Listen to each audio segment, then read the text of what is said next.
अस्सलामु अलैकुम वरहमतुल्लाहि वबरकातुहू। दोस्तों, आज का मौज़ू है कानों की हिफाजत। इससे पहले मैं बता चुका हूँ आपको पेट के बारे में, दिल के बारे में, आँखों के बारे में। अब आते हैं कान पर। तो सालिक के लिए कानों को भी फजूल और बेकार बातों से महफूज रखना लाजिमी है, ज़रूरी है। तो और क्यों ज़रूरी है, इसकी दो वजहें। पहली वजह, जैसा कि मरवी है कि सुनने वाला भी कलाम करने वाले यानी बोलने वाले के साथ शरीक होता है। रिवायत है कि सुनने वाला यानी जो बोल रहा है, अगर उसको जो सुन रहा है तो वो भी उसके साथ उस काम में उसमें शामिल है।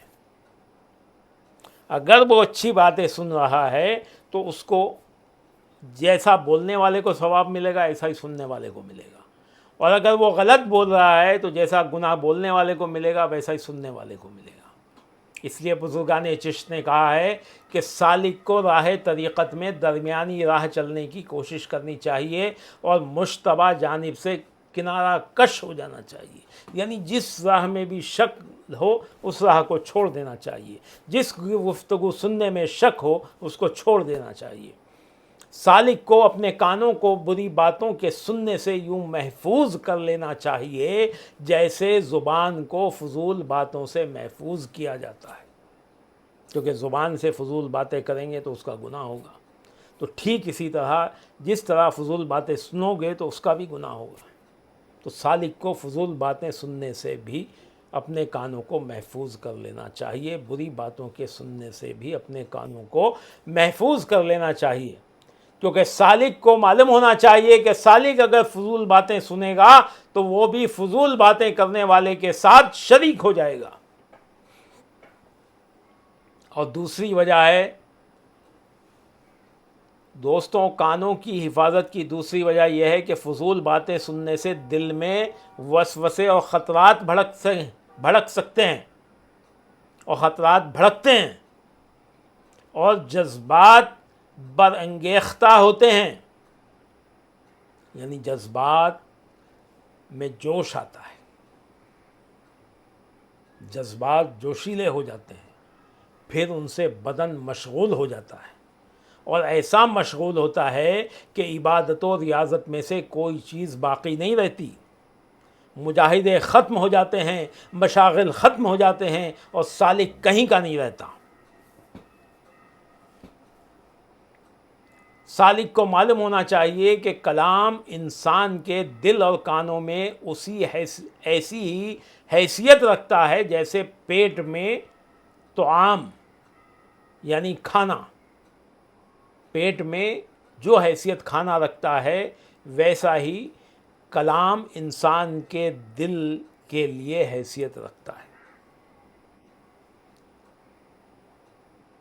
जैसा कि कुछ खाने पेट के लिए नुकसानदेह होते हैं और कुछ खाने नफ़ामंद होते हैं, यानी कुछ खाने फ़ायदे देते हैं और कुछ खाने नुकसान देते हैं। तो जो खाने नफ़ामंद होते हैं वो बदन को ग़िज़ा का काम देते हैं, ताकत का काम देते हैं, खून बनाते हैं, ताकत बढ़ाते हैं बदन की, जो फ़ायदेमंद है। और जो खाने नुकसान देते हैं वो जहर बन जाते हैं और बदन को ग़िज़ा देने के बजाय नुकसान पहुंचाते हैं, बदन को कमज़ोर करते हैं और कभी कभी तो इस कदर नुकसान पहुंचाते हैं कि जानलेवा साबित होते हैं। यह है खाने का नुकसान। लेकिन दोस्तों, कलाम का नुकसान यानी बातें सुनने का नुकसान ताम यानी खाने से भी बहुत ज़्यादा है और इसका असर बहुत ही बलीग़ व मौसर है, इतना गहरा है, इतना गहरा है कि देखिए मैं समझाता हूँ कि कभी कभी ताम यानी खाना कभी कभी नींद वग़ैरह से मैदा से ज़ाइल हो जाता है, यानी पेट से अभी सो गए, सुबह में टॉयलेट गए तो वो खाना निकल जाएगा। और कभी कभी कुछ अरसे ताम का असर रहता है, खाने का असर रहता है, फिर ज़ाइल होता है, यानी पेट दुख रहा है, थोड़ा पेट में मरोड़ आ रही है अगर खाना गलत आ गया तो, और अगर फिर भी ठीक नहीं हुआ तो दवाइयाँ भी इंसान के जिस्म से जहरीले तआम के असर को ज़ाइल कर देती हैं। यानी इस दवाइयाँ लेने के बाद इंसान जो है वो जो खाने का जो जहर उसके अंदर चला गया था उससे, यानी सिंपल तरीक़ा मैं आपको ये समझाऊँ सिंपल तरीक़े में कि हमने कुछ खाना खा लिया, वो ज़्यादा तीखा था, तुर्श था, तेज़ था, तो मिर्ची ज़्यादा थी, तो मसाले ज़्यादा थे, तो वो एसिडिटी पैदा कर देंगे, तो वो बदहज़मी पैदा कर देगा, परेशानी होगी। कभी कभी ऐसा होता है कि रात बस हो गए तो सुबह में वो खारिज होने के बाद वो परेशानी ख़त्म हो जाती है, लेकिन कभी कभी सुबह में भी ख़त्म नहीं होती। तो ऐसे हाल में हमको दवाइयाँ लेनी होती हैं, तो दवाई लिए तो दवाई के ज़रिए से उसके वो जो जहरीले तआम के असर थे उसको ज़ाइल कर देती हैं, दवाइयाँ ख़त्म कर देती हैं। लेकिन कलाम, अल्लाह अकबर, कलाम यानी सुनना, कलाम की असर अंगेज़ी, यानी सामने जो हमने कलाम सुना है, जैसा कि मैं अभी बोल रहा हूँ, इसकी असर अंगेज़ी जो है, इसका ये आलम है कि इंसान के दिल में अपना घर बना लेने के बाद बसा औक़ात तो उम्र भर उसका असर ज़ाइल नहीं होता। अगर अच्छी चीज़ है तब भी, और अगर बुरी चीज़ है तो उससे और ख़तरनाक होता है। और वो कलाम तमाम उम्र भर नहीं भूलता अगर गलत कलाम है तो, और कलाम अगर रद्दी और फजूल हो, गलत हो, तो मुसलसल इंसान उससे ऐबदार रहता है और उससे दिल में वसवसे और ख़तरात जन्म लेते रहते हैं।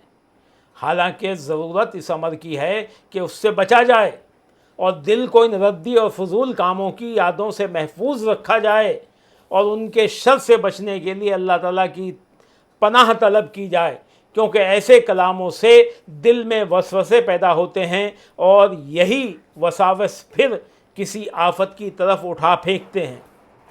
बिल आखिर इनकी वजह से सालिक बहुत बड़ी आफत की नज़र हो जाता है, सालिक के सारे रियाज़तों मुजाहिदों में खलल वाक़ हो जाता है, इबादतों में दिल नहीं लगता, ज़िक्र व अज़कार में भी उनका बेकार बातों और दिल के वसवसों का ख़याल आता रहता है। सालिक जब ज़िक्र करने बैठता है तब भी अगर उसने बुरी बातें सुनी हैं तो उनका ख़याल उसके दिल में आता रहता है, जिससे उसकी रियाज़त, उसके मुजाहिदे सब ख़त्म हो जाते हैं। और जब इन बातों का, वसवसों का ख्याल आता है तो सालिक अपनी रियाजत में नाकाम हो जाता है। और सालिक अपने कामों को फजूल और लायानी चीज़ों से महफूज रखेगा तो यकीनन इस मुसीबत से दूर रहेगा और इस मुशक्क़त से आराम में रहेगा। और अगर सालिक अपने कानों को इन फजूलियात की तरफ लगाए रहेगा तो फिर वो बर्बादी का मुंह देखेगा और कामयाबी से कोसों दूर रहेगा। इसलिए अक्लमंद को उस पर गौर करना चाहिए और इन तमाम बातों से सालिक को अपने आप को बचाना चाहिए। अल्लाह ताला आपको और मुझे कानों की हिफाजत करने की तौफीक अता फरमाए। आमीन, अल्लाहुम्मा आमीन।